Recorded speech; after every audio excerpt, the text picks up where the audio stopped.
All right, man. Welcome to today's episode, How to Put the Past in the Past and Move Forward. I know this is something a lot of guys kind of wonder about and want to do, so we're going to talk about it today. All right, so featured review for today. This one says, awesome. That's the title. This podcast is so great. There are so many things that you can learn to help you in your marriage. I'm so glad I found it. Awesome. That's what I heard. 1123. Thank you so much.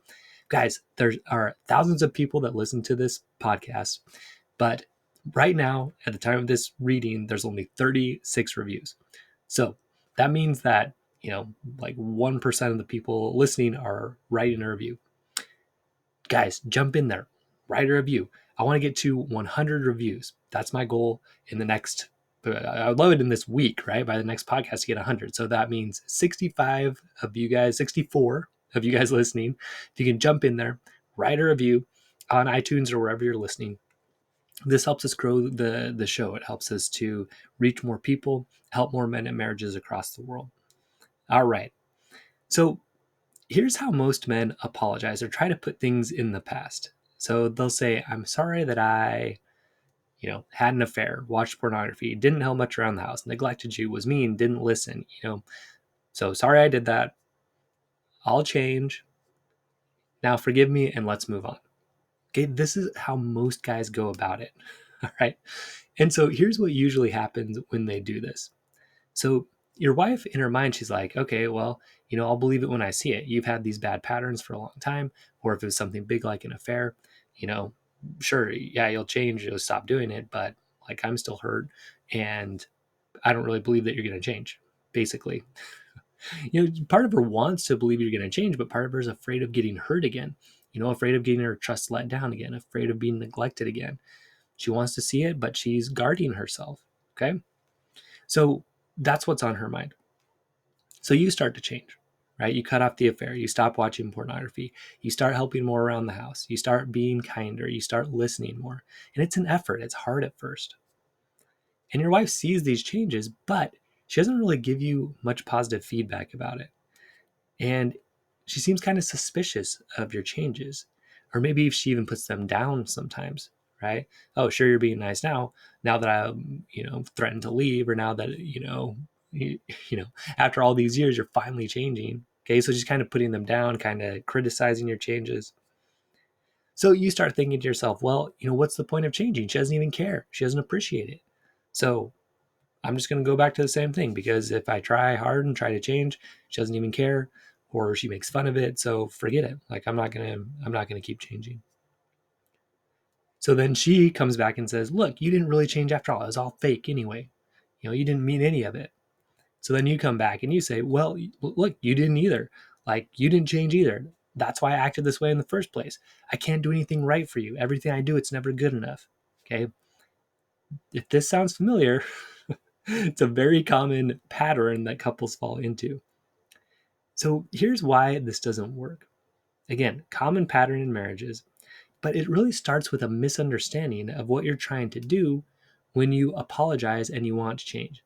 A lot of guys have this complaint. They're like, man, can't we just put the past in the past? Why does my wife keep bringing this up? Why can't we just move forward on this? Okay. I mean, that's what guys sort of want to do. They want to move forward, put the past in the past. The other thing guys say a lot is they want to get back to where things were before, get back to the way things used to be. So when this is your approach, you're doomed from the start. Okay. If you think that your apology is to just bury what happened, move on, forget about it, okay, it's not going to work. Okay. What you've showed is you've showed your cards, like you've tipped your hand, right? You said, okay, I'm going to change, but so that I can change my wife. Okay, so that I can get her back to how things were, so that we can just kind of forget about this and keep moving forward. Okay, so you're changing so that she'll have sex with you more, or appreciate you more, or at least just kind of stop being mad at you. What you're saying with all this is just kind of, hey, stop giving me such a hard time about the stuff that I did, and let's just kind of keep things going. Let's move forward. Okay.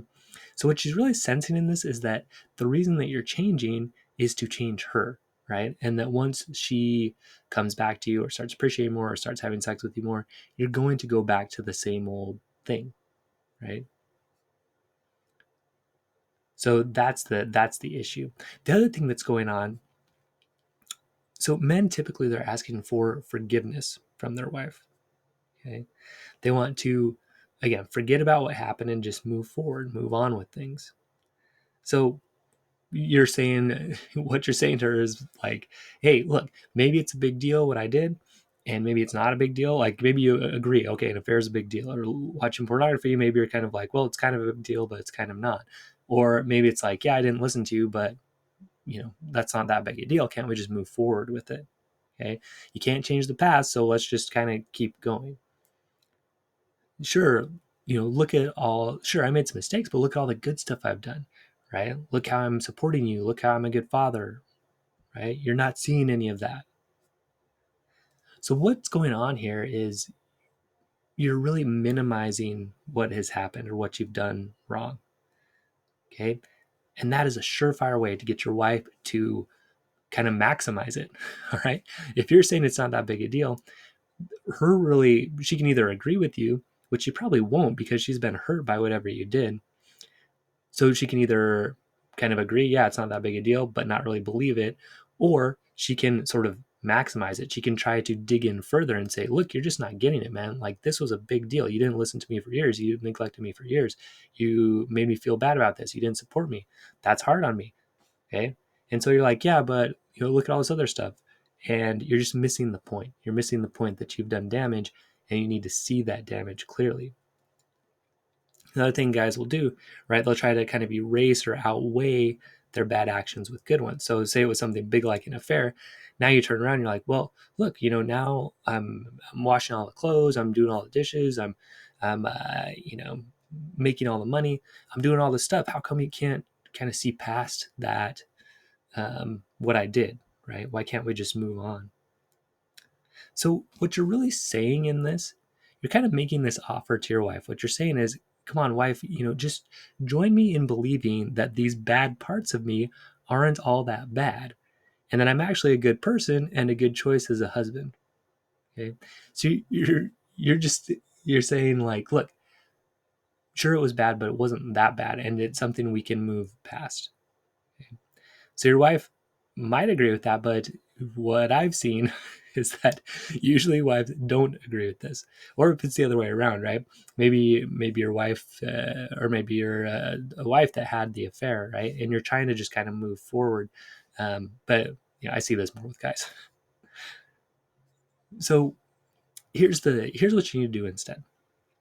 If you want lasting changes in your life and your marriage, what you're going to ask for is feedback instead of forgiveness.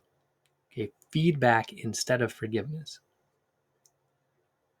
What you want to see, you're going to look at yourself. You're going to look at your behaviors, your affair, your pornography use. You're not prioritizing her. You're not listening to her. You're being mean to her, right? You're going to see that that's a part of you that you really don't like. Again, you're not trying to convince her of something. You're not going to trying to convince her, oh, yeah, I did that, but that's not really me. What you're going to actually say is, no, that is me, and I don't like that. Okay, I see that in myself, and I don't like that. Okay, that doesn't align who I want to be. I don't want to be somebody that is deceitful. I don't want to be somebody that is, looking at pornography. I don't want to be someone that does not prioritize my wife. I don't want to be a husband that doesn't really listen to his wife, or that is mean to his wife sometimes, or that doesn't show interest in his wife, or that doesn't approach sex in a way that is positive and joyful and, connecting. I don't want to be someone that approaches sex just because I want the validation, right? I want a connection from it, not for you to show me that I'm good enough, right? I want to feel good enough as I am. So again, this is the difference with forgiveness, right? You're trying to basically have her tell you you're okay, right? You're trying to have her tell you, oh, it's okay, let's move forward. Again, it's about her. It's about controlling her. Feedback is saying, look, it's putting the responsibility on you where it belongs. Like, I don't want to be this kind of guy, right? Realizing that. And also realizing the second part of this, which is that really she can probably see when these negative behaviors happen even better than you can. This is just true of anybody. When other people can pick up and sense when we're going into these negative patterns more clearly than we can. For us, it's kind of it's ingrained, right? It's a habit. We're used to sort of hiding things, sort of being dishonest, uh, not prioritizing, not really listening, kind of being mean when we're mad. They're just patterns. They're something that we're used to doing. And again, people outside of us, they can see that better. They can see it better than we can. So we just recognize that fact, right? It takes humility to recognize that, but it's just the truth. Okay.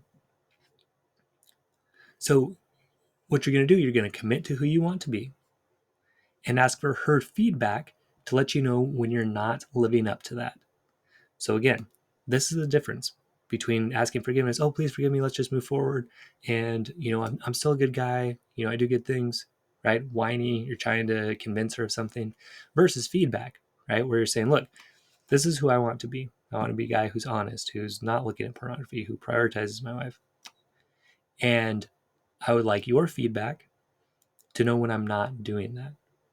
I mean, obviously with an affair, that's pretty obvious if you're doing that or not.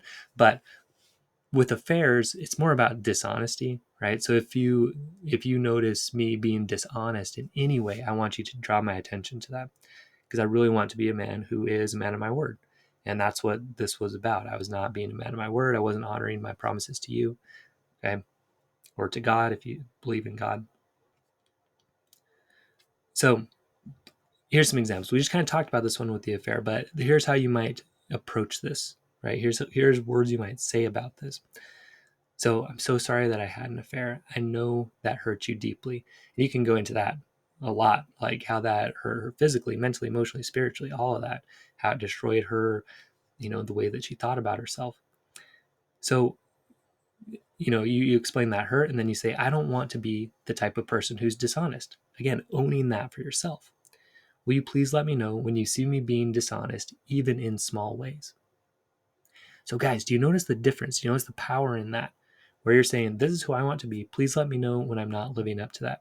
Versus, oh, honey, look, I'm sorry. I'm sorry. I know I hurt you, but I'm doing these good things too. And can't you just forgive me? Can't we just move forward? Whiny, not attractive. This one, strong, attractive, right? And you win either way because you're being who you want to be. You want to be a person who's honest. Hey, look, honey, can you just please let me know if you see me being dishonest? It's a bad pattern I'm in. It's a bad habit and you can see it better than I can. Okay, that is strength. That's powerful. All right, so how about this one? Something like, I'm so sorry that I have not really listened to you. I haven't made you as important as I want to. I want to be a man who makes my wife the most important person in his life. So will you please let me know if you notice me not taking the time to listen to you? Or when you're talking, if you notice me distracted, please let me know. I don't want to be that kind of guy that is distracted and not listening to his wife. Okay, so you've invited her feedback. And again, it's just about you being who you want to be, right? The wrong way to go about this would be, hey, Sonny, hey, honey, yeah, sorry I don't listen to you, but, I got to take calls sometimes for work and I've got to, do this and this, right? That's minimizing. That's saying, yeah, I could take calls for work, but don't you want to have money for our house? Okay, minimizing. Instead, this way, right? Sorry, I haven't made you as important as I want to make you. I want to make you the most important person in my life. Please let me know when I'm not doing that. I want to know. See the difference there. Positive, powerful. You can even create like code words or hand signals to kind of let each other know. Hey, if you do see me being distracted, not listening to you, you can, snap your fingers or, touch your nose or, you have a code word that's like, pay attention. That's a little more direct, but create your own kind of code word for it. So between my wife and I, I identified a lot of negative patterns that I had and asked for her feedback. And what she says to me is the words "bad move," because the way I think about it after reading the book Brain Talk by David Schnarch, highly recommend it. Is we're always trying to sort of move the people around us or manipulate in a way you could say, but we're trying to move people into certain positions. So if she sees me trying to be manipulative in a bad way, to try to, move her in a bad way, bad move just kind of reminds me of all that. So that's why we chose that word. So you want to choose a word or a phrase that kind of works for you guys, or a hand movement or whatever. So here's why this way works. Because you're committing to who you want to be, right? It's not about changing her, controlling her. You win no matter what because you're becoming a better person. You're also enlisting the help of someone close to you to help you see when you're falling into old patterns, and showing that you understand that she can pick it up faster than you can and easier than you can, because someone looking from the outside, it's just easier for them to see it. Okay. When someone comes to me for coaching, they're surprised at how much, I'm able to see, but, sure, I have skill in this. I feel like I'm very good at it, but just having somebody outside look at it, even if they're not super skilled, right, is very valuable. It just helps you see it much more clearly. Okay. So again, you're committing to who you want to be. You're winning no matter what because you're becoming a better person. You're getting the help of somebody from the outside who can help you see when you're, causing those problems, right? You're showing you're humble. You're showing that you really are serious about making this change. And it's not about changing her at all. It's about changing you. So now your wife can start to believe these changes might actually last because they're not tied to her reactions at all. Right? It has nothing to do with her. It's not saying, oh, yeah, I'll change for you so you can finally forgive me and we can move forward. Okay, that's what most guys do. Instead, this is saying, look, I want to be this guy. Please tell me when I'm not being that guy. Totally different. Much more responsibility on you, which is where it belongs. Okay, and much more attractive. Again, you're showing that you have significant emotional strength. Most people, they won't seek out feedback. It's painful, right? It's painful for someone to say, hey, there you go again, you're doing that. That hurts. But it's extremely valuable if you're really genuinely committed to changing. And that's what this shows. If you're really open and listening for feedback, it shows, yeah, I'm serious.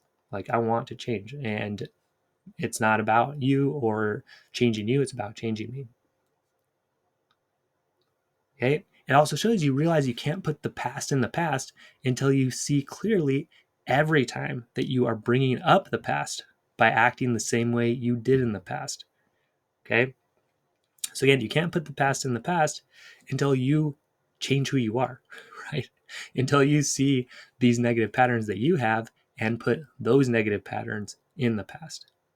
And usually you can't do that until you have them drawn to your attention multiple times.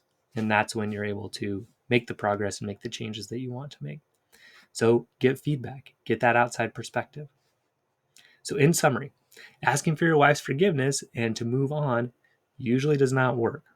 Okay. It shows that you're minimizing what you did and puts the responsibility on her instead of you, right? You're saying, come on, just get over it, basically, is what you're saying, instead of saying, no, like, I need to change who I am, and I'd love your help to help me see when I'm going into old patterns, right? You got to realize the problems you've caused, ask for feedback whenever you do go into those.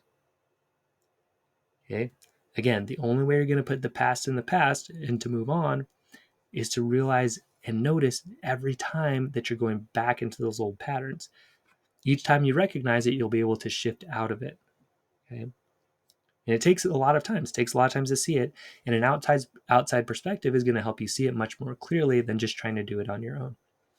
Guys, it takes significant emotional strength to ask for and receive feedback and be open to it. And that is attractive.